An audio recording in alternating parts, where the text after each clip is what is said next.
बिस्मिल्लाहिर्रहमानिर्रहीम अस्सलामुअलैकुम वरहमतुल्लाहि वबरकातुहू। उम्मीद है दोस्तों सब खैर व आफियत से होंगे। जैसे कि आपको पता है कि CS301 डाटा स्ट्रक्चर की असाइनमेंट नंबर 2 आई हुई है, जिसकी ड्यू डेट 11 अगस्त 2022 है। इस असाइनमेंट को आपने MS वर्ड के अंदर यानी डॉक या डॉक्स फॉर्मेट के अंदर जो है वो सबमिट करवाना है। इस असाइनमेंट को आप ईमेल के थ्रू सबमिट नहीं करवा सकते। इस असाइनमेंट के अंदर आपको हफमैन एनकोडिंग टेक्निक का कंप्लीट इन्फॉर्मेशन होनी चाहिए, उसकी कंप्लीट डिटेल का आपको पता होना चाहिए, आपको उसका टेबल क्रिएट करना आना चाहिए, आपको उसका ट्री कंप्लीट क्रिएट करना आना चाहिए। अगर आपको ये चीज़ें नहीं आती तो आप हमारी CS301 जिसकी प्लेलिस्ट का लिंक इस वीडियो को डिस्क्रिप्शन पर आपको प्रोवाइड कर दूँगा, वहाँ पर जाके आपने लेक्चर नंबर 26 को अच्छे से वॉच कर लेना है। अब दोस्तों बढ़ते हैं अपनी वेबसाइट की तरफ कि हमारी वेबसाइट को जो है कम्प्लीटली अपडेट कर दिया गया है। हमारी वेबसाइट के ऊपर सर्विसेज वाले ऑप्शन में आप डिफरेंट सर्विसेज प्रोवाइड कर सकते हैं, जिसमें आप अपनी डिफरेंट फाइल्स को अपलोड कर सकते हैं। जो आपकी असाइनमेंट्स फाइल्स आती हैं वो यहाँ पे आप अपलोड वाले ऑप्शन पे जाके अपलोड करें और डिफरेंट लोग यहाँ से उसे डाउनलोड कर सकेंगे। और जो दोस्तों जितनी आपकी वर्चुअल की चीज़ें हैं वो सारी की सारी आपको यहाँ पे मिलेंगी। नोट्स में जाके आपको मिड टर्म के फाइनल टर्म के नोट्स मिलेंगे, उसके बाद लाइव क्विज़ होंगे, GDBs, ये सारी चीज़ें असाइनमेंट्स के अगर आपने सोल्यूशन चाहिए आपको तो असाइनमेंट के सोल्यूशन आपको इस वाले ऑप्शन पर जाके मिलेंगे। तो ये बात आपने याद रखनी है। अब दोस्तों इस वेबसाइट के लिए 25,000 हम सालाना पे करते हैं। इस वेबसाइट को बहुत जल्द जो है नेक्स्ट मंथ हमने 25,000 इसका पे करना है। अगर मैंने पे ना किया तो ये वेबसाइट बंद कर दी जाएगी। अब आप लोगों की तरफ से इस वेबसाइट के ऊपर रिस्पॉन्स बहुत यानी अभी तक हमें आपकी तरफ से कोई जो है वो रिस्पॉन्स नहीं मिला। हमने आपको कहा था कि यहाँ पे आपने एक गेम है 25 रुपया गेम, जिसमें आपने पार्टिसिपेट करना, अपने दोस्तों को भी लेके आना जिससे आपको फ़ायदा होगा। और लेकिन आप लोगों ने अभी तक बात को फॉलो नहीं किया, जिसकी वजह से ये वेबसाइट में भी नेक्स्ट मंथ टेम्परेरी बंद कर दी जाए। तो जब ये बंद होगी फिर असाइनमेंट नहीं मिला, आपको सोल्यूशन फाइल नहीं मिला करेंगी, सो बाद में आप लोग एतराज़ नहीं कर सकते। तो बढ़ते हैं आज के सोल्यूशन की तरफ। तो आज के सोल्यूशन को 100% डिटेल के साथ मैंने बनाया हुआ है। बहुत से जो यूट्यूबर जिन्होंने इस असाइनमेंट को अपलोड किया कम्प्लीटली 100% मेरी तरफ से वो सब के सब सोल्यूशन रॉन्ग हैं। चाहे आप किसी को गुस्सा लगे या जो मर्जी हो, लेकिन वो सारे के सारे सोल्यूशन जो हैं वो बिल्कुल 100% रॉन्ग है according to me. Okay so दोस्तों, अगर आप चाहते हो कि आपके 100% मार्क्स आए और आपको CS301 अच्छे से कवर हो फाइनल टर्म के पेपर के अंदर, सो आपसे हम्बल रिक्वेस्ट है मेरे भाई, गलत असाइनमेंट सोल्यूशन अपलोड मत किया करें। जो यूट्यूबर अपलोड करते हैं उनसे भी रिक्वेस्ट करता हूँ कि किसी कॉपी करके एक अपलोड करता है उसी की सारे डिटो कॉपी करके अपलोड कर देते हो, जो कि 100% रॉन्ग होती है। और जो 200 देखने वाले स्टूडेंट्स हैं वो भी इतना कम से कम मेहनत नहीं करते कि यार कम से कम अपनी अक्ल लगा लें कि ये जो चीज़ अपलोड की हुई है क्या ये बिल्कुल ठीक भी है या नहीं ठीक। वही सब ने जो है वो जैसे पंजाबी में कहते हैं ना, खोते घोड़े किए हुए हैं, वही आप लोगों का सीन है सब ने। ठीक है, यूट्यूबर भी बीच में रले हुए हैं, आप भी सारे बीच में, ना कोई पता किसी को ये सोल्यूशन है क्या, करना कैसे है, कुछ नहीं पता, बस इतना पता व्यूज़ लेने हैं और आपको पता हमने व्यूज़ देने हैं इन लोगों को। ठीक है, लेकिन जहाँ पे आपको ऑथेंटिकेट चीज़ें मिलती हैं ना, वहाँ पे आप लोग व्यूज़ भी नहीं लेके आते, ना ही आप लोग उस चीज़ को सपोर्ट करते हो। ये बहुत ही दुख की बात है। अब चलते हैं असाइनमेंट के सोल्यूशन की तरफ। यहाँ पे सबसे पहले टेक्स्ट मैसेज हमें दिया गया था, education is one thing now one can take away from you. कि एजुकेशन एक ऐसी चीज़ है जिससे, इसका मतलब यह है कि एजुकेशन एक ऐसी चीज़ है जो कोई भी इंसान आपसे, नो वन कैन का मतलब होता है कोई एक भी आपसे ये चीज़ जो है वो छीन नहीं सकता, हासिल नहीं कर सकता। अच्छा, स्टेप 1 की तरफ बढ़ते हैं। इसमें सर ने कहा था कि सबसे पहले आपने नंबर ऑफ़ लेटर्स काउंट करके बताने हैं कि टोटल कितने हैं और विद स्पेसेस इंक्लूडेड, कि आपने स्पेस को भी इंक्लूड करना है। तो यहाँ पे टोटल नंबर ऑफ़ लेटर्स जो हैं वो 52 हैं। अगर इस मैसेज के अंदर आप लेटर काउंट करें विद स्पेसिस तो ये 52 लेटर्स हैं। ये पहले आपका स्टेप 1 का सोल्यूशन था। सेकंड जो स्टेप है और थर्ड स्टेप है उसके अंदर सामने कहा था एक आपने टेबल ड्रा करना है जिसके अंदर लेटर्स, फ्रीक्वेंसी, ओरिजिनल बिट्स और एनकोडिंग बिट्स आपने लेके आनी है। अब ये सबसे पहले आपने जो लेटर्स लिखने हैं, ये लेटर कैसे लिखने हैं ये मैंने आपके लेक्चर नंबर 26 के अंदर बताया हुआ है। एक दफ़ा फिर दोबारा रिपीट कर देता हूँ। ये जो आपको मैसेज गिवन है, इस मैसेज के अंदर जितने यूनिक लेटर्स हैं, जैसे M है ना, M एक दफ़ा आएगा, फिर A है, A एक दफ़ा आएगा। ठीक है, तो इस तरह से आपने जो यूनिक लेटर्स हैं इस मैसेज के अंदर वो सारे आपने ऐसे टाइप कर लेने हैं तरतीब के साथ। जैसे मैंने टाइप किया हुआ ऐसे ही आपने ये पूरा टेबल जो है वो ड्रा कर लेना है। ठीक है जी, ये टेबल आपने ड्रा कर लिया यहाँ तक, तो ये स्पेस तक आपका टेबल फाइनल हो गया, सारे यूनिक कैरेक्टर्स आ गए। उसके बाद आपने ये फ्रीक्वेंसी कैसे निकालनी होती है, ये देखना होता है कि ये जो M है ये कितनी दफ़ा मैसेज में आ रहा है। तो यहाँ पे आपने मैसेज में आना और देखना कि M कितनी दफ़ा आ रहा है। तो यहाँ पे इस पूरे मैसेज में M जो है वो सिर्फ 1 टाइम आ रहा है। इसी तरह बाकी भी सारे लेटर्स आपने इस तरह काउंट कर लेने हैं कि कौन सा लेटर कितनी दफ़ा मेरे मैसेज के अंदर आ रहा है, वो आपकी होती है फ्रीक्वेंसी। उसके बाद ये ओरिजिनल बिट्स कैसे हम निकालते हैं, ये ओरिजिनल बिट्स आप इस तरह से निकालते हो कि आपको मिलता है एक आस्क टेबल, इंटरनेट से आप आस्क टेबल निकालो। तो ये मैंने आस्क टेबल निकाल लिया। उसके बाद देन आपने क्या करना है वो बता देता हूँ आपको। उसके बाद आपने देखना कि यहाँ पे लेटर कौन सा M, तो आपने देखना है M की आस्क टेबल के अंदर M की बाइनरी क्या है। तो M कहाँ पे, M ढूंढना है, स्मॉल m ढूंढना है आपने।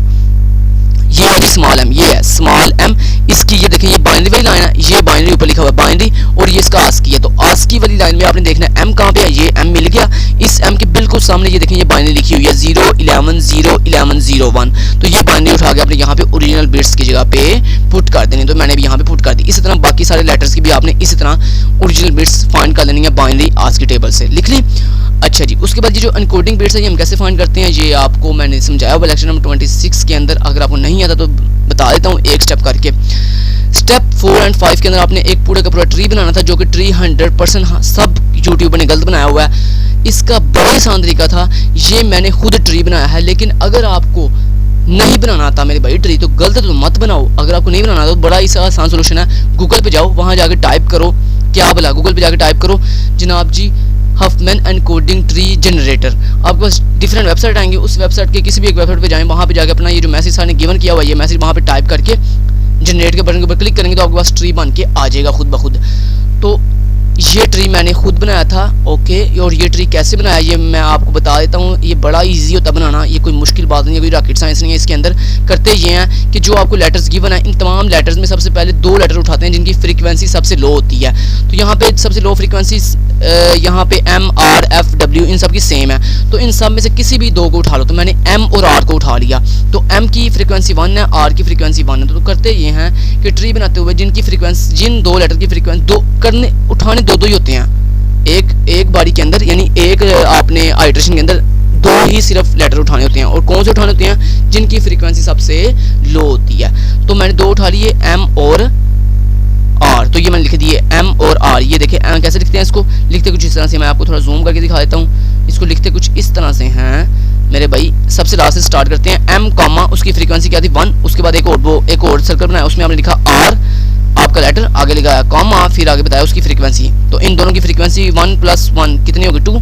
तो वो 2 इन दोनों की फ्रीक्वेंसी को ऐड किया तो उसका ऊपर सर्कल बना के उसका आंसर यहाँ पे लिख देते हैं। ठीक है जी, ऐसे एक लाइन यहाँ से ड्रा की, एक लाइन यहाँ से ड्रा की, एक सर्कल बनाया, उसके अंदर इन दोनों की फ्रीक्वेंसी को ऐड करके लिख दिया। उसके बाद ये फ्रीक्वेंसी जब ऐड करके लिख दी, उसके बाद फिर क्या करते हैं, फिर नेक्स्ट 2 फिर जिनकी फ्रीक्वेंसी टेबल के अंदर का सबसे कम होती है, ये जो अपने ऊपर टेबल बनाया उसमें जब सबसे कम जिन लेटर्स की फ्रीक्वेंसी सबसे कम है उन दोनों को फिर आपने उठा लेना। तो उसके बाद क्या थे एफ और डब्ल्यू, फिर मैंने एफ लिखा फिर डब्ल्यू लिखा, इन दोनों की फ्रीक्वेंसी को ऐड किया। तो इस तरह ये मैंने पूरा टेबल जो है वो बना लिया है, ट्री बना लिया। ये ट्री स्टेप बाय स्टेप मैंने बनाना सिखाया हुआ है अपने लेक्चर नंबर 26 के अंदर, ओके। तो ये ट्री बन गया। ये ट्री बनने के बाद अब आपने नेक्स्ट क्या करना है, नेक्स्ट आपने एफिशिएंसी मालूम करनी है। एफिशिएंसी कैसे मालूम करेंगे, सबसे पहले आपके पास टोटल आस्की बीट्स होनी चाहिए। अब टोटल आस्की बीट्स कैसे निकालते हैं ये बता देता हूँ आपको, बड़ा ईजी है। देखें यहाँ पे हर लेटर की कितनी, यहाँ पे ये ओरिजिनल जो बीट्स होती हैं इनको आस्की बीट्स कहते हैं, आस्की बाइनरी बीट्स कहते हैं। तो ये कितनी है, हर लेटर की 8 हैं, ये हमें पता है। हर सर की कितनी है, 8 हैं। अब इन तमाम की अगर मैं लेटर की फ्रीक्वेंसी को प्लस करूँ तो कितनी बन रही है 52, क्योंकि आपको पता ना 52 टोटल लेटर्स कितने हैं हमारे पास 52। सो आपने सिंपली क्या करना है, ASCII bits total ASCII bits कैसे फाइंड करते हैं, जितने टोटल आपके पास लेटर्स हों इनको मल्टीप्लाई कर देते हैं अपनी ओरिजिनल नंबर ऑफ बीट्स के साथ। तो मेरी ओरिजिनल नंबर ऑफ बीट्स कितनी है, हर लेटर की 8। सो मैंने 8 से जो है 52 को 8 से मल्टीप्लाई किया, जवाब आ गया 416। इसका मतलब है मेरे पास टोटल आस्की बीट्स कितनी हैं जी 416। ये 416 कैसे आई हैं, टोटल आपके लेटर्स 52 थे, उनको मल्टीप्लाई किया क्योंकि हर लेटर की आस्की बाइनरी बीट्स कितनी है 8। सो मैंने 52 को 8 से मल्टीप्लाई किया, जवाब आ गया 16। ठीक है, ओके। उसके बाद टोटल हफमैन एनकोडिंग बीट्स कैसे निकालते हैं, ये 199 मैंने कैसे निकाली है ये भी बता देता हूँ आपको।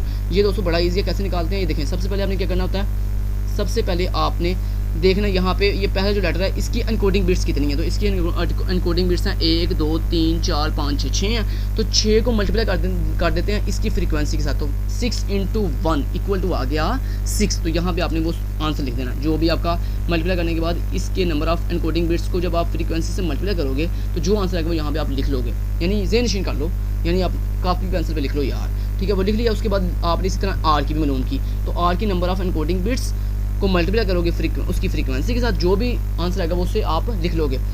इस तरह आपने इन सब का ऐसे आंसर निकालना, जैसे बताया मैंने आपको। वो सारा आंसर निकालने के बाद उनको आपस में आपने क्या कर देना, ऐड कर देना। तो जब आप उन तमाम आंसर को आपस में ऐड करोगे तो आपके पास आंसर आएगा 199।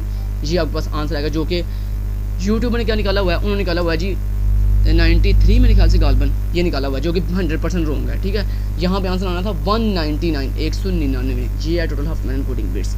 अब दोस्तों हमने ये अखज़ किया कि अगर हमारे पास एनकोडिंग बिट्स 199 हैं और टोटल आस्की बिट्स 416 हैं, तो टोटल आज की बिट्स में से आपने माइनस करना है एनकोडिंग बिट्स को। तो 416 में से माइनस किया 199 को जवाब आ गया 217। इसका मतलब है जनाब आपको इस मैसेज को फॉरवर्ड करने के लिए अगर आप हफमैन एनकोडिंग टेक्निक का इस्तेमाल करते हो तो आपके पास 217 बिट्स जो हैं वो क्या हो जाएंगी, सेव्ड हो जाएंगी। तो ये मैंने नीचे लिख भी दिया, 217 bits are saved after using Huffman encoding technique.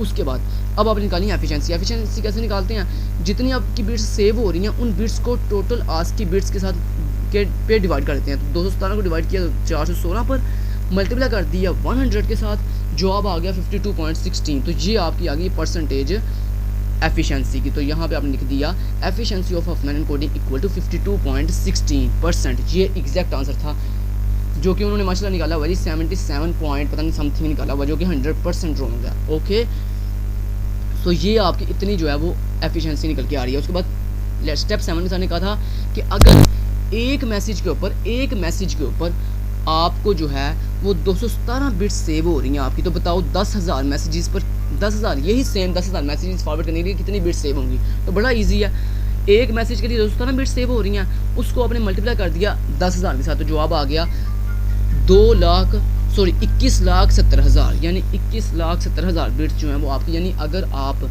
इस तरह के 10,000 मैसेज फॉरवर्ड करते हैं तो आपके पास 21,70,000 बिट्स जो हैं वो क्या हो जाएंगी, बैंडविड्थ सेव्ड हो जाएंगी। तो ये आपने फाइनल आंसर दे दिया कि 10,000 मैसेजेस जो हैं वो 21,70,000 बिट्स जो हैं वो बैंडविड्थ उनकी क्या हो रही है, सेव्ड हो रही है। तो ये इसका फाइनल 207 स्टेप्स का आंसर था। उम्मीद करता हूँ ये फाइल आपको बड़ी अच्छी लगी होगी, आपको समझ आई होगी सारे स्टेप्स की। ये फाइल आपको इंशाल्लाह ड्यू डेट वाले दिन मेरी ऑफिशियल वेबसाइट फिजिक्स टेक्निकल पर आपको मिल जाएगी। और आपने डाउनलोड कहाँ से करनी है, बड़ा ईजी है। यहाँ पे देखें आपके लिए अब बड़ी ईजी मैंने वेबसाइट बना दी है, सारी अपडेट कर दी है, बहुत ईजी इंटरफेस बना दिया। आप सिंपली वर्चुअल यूनिवर्सिटी वाले पोर्शन में, असाइनमेंट वाले पोर्शन में आप जाएंगे तो वहाँ पे आपको असाइनमेंट का सोल्यूशन मिल जाएंगे ड्यू डेट वाले दिन। अगर आप चाहते हैं कि आपको जल्दी से जल्दी सोल्यूशन मिला करें तो उसके लिए आप हमारी वेबसाइट को सपोर्ट करें, ज़्यादा से ज़्यादा विजिट करें हमारी वेबसाइट को। और विजिट ना भी करें, 25 रुपये गेम में पार्टिसिपेट किया करें। हर 15 दिन बाद हम इसके विनर चूज़ करते हैं और जो विनर चूज़ होते हैं उनको हम जो पेमेंट हमें रिसीव हुई होती है वो हम विनर्स को दे देते हैं। इसमें आपका ही फ़ायदा है। सो हमारी वेबसाइट को सपोर्ट करें। Thank you so much. Till then guys, take care, अल्लाह हाफिज़।